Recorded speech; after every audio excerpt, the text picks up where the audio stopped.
Greetings, true believers, and welcome to another uncanny episode of History of the Marvel Universe. The mutant woman known as Rogue was born in a Mississippi commune as Anna Marie. After the death of her mother, Anna was primarily raised by her Aunt Carrie, and as she grew up, her rebellious attitude earned her the nickname Rogue. She eventually ran away from home, but was found and adopted by the mutant shapeshifter Mystique. Rogue came to live with Mystique and her wife, Destiny, for some time and accepted them as surrogate parents. As a teenager, Rogue's mutant power manifested, and she first discovered her abilities when she was kissed by a boy named Cody Robbins. She found that skin-on-skin contact with another person would cause her to absorb that person's memories and abilities. She would later find that in the case of superhumans and other mutants, she could even temporarily absorb their powers. However, the process was incredibly taxing on whoever she touched, and Cody Robbins fell into a permanent coma. Rogue fled only to be chased by an angry mob who learned of what happened. Fortunately, she was saved by a chance encounter with the time-traveling mutant Cable. Mystique and Destiny attempted to teach Rogue how to use her powers, but she was unable to learn how to control them. Rogue wanted very much to be normal and developed a friendship with another boy named Freddy. After much insistence from Freddy, the two attempted to kiss. Much like before, the boy passed out, and while Freddy recovered, Rogue knew that as long as she could not fully control her abilities, she could never live a normal life. And so, as Rogue grew up, she began participating in Mystique's sinister missions, eventually joining her brotherhood of evil mutants. Then, when Destiny's precognitive powers warned Mystique that Rogue would in some way be harmed by Carol Danvers, the half-alien hero then known as Miss Marvel, Mystique swore she would stop Danvers at all costs. However, Rogue overheard the two women talking and, wishing to prove herself, went behind her mother's back to confront Danvers alone. During this confrontation, Rogue absorbed Carol's memories and powers, but held on too long, causing the transfer to be permanent.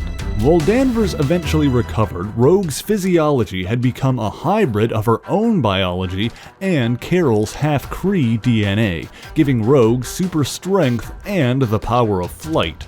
Mystique, relieved that her child was alright, took advantage of the situation by using Rogue to battle the likes of the X-Men and the Avengers. Rogue was happy to do so, but grew increasingly upset with her inability to control her powers, and unstable due to the confusion of having a second set of memories.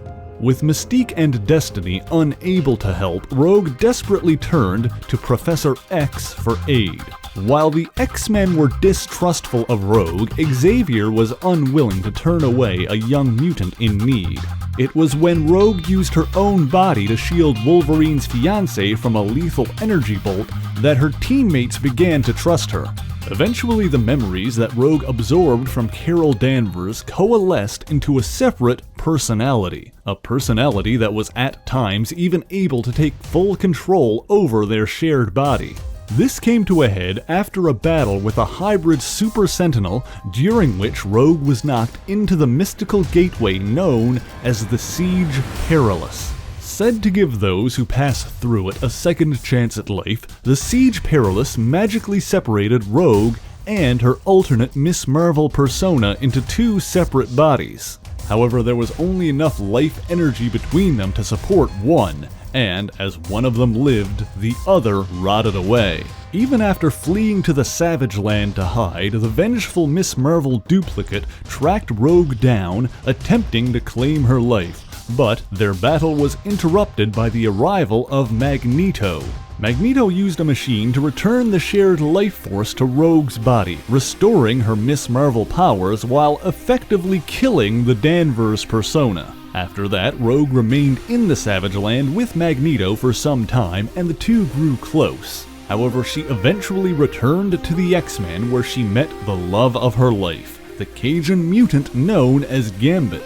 Years later, Professor Xavier was finally able to keep his promise to help Rogue when he discovered that her past trauma involving Cody Robbins had stunted the development of her mutation. With help from Xavier, Rogue's powers were able to mature properly, allowing her to gain full control over them. And when she was finally able to embrace another person without consequence, she and Gambit tested her newfound control by sharing a tender kiss. And that's the origin of Rogue. Thank you so much for watching this video. If you enjoyed it, please leave a like, share the video, and subscribe for more marvelous content. Be sure to leave a comment letting me know what Marvel hero or villain you want to know about next. And as always, the issues referenced in this video are listed in the description below if you would like to read them for yourself, as well as links to other places you can find me. So until next time, true believers, Excelsior!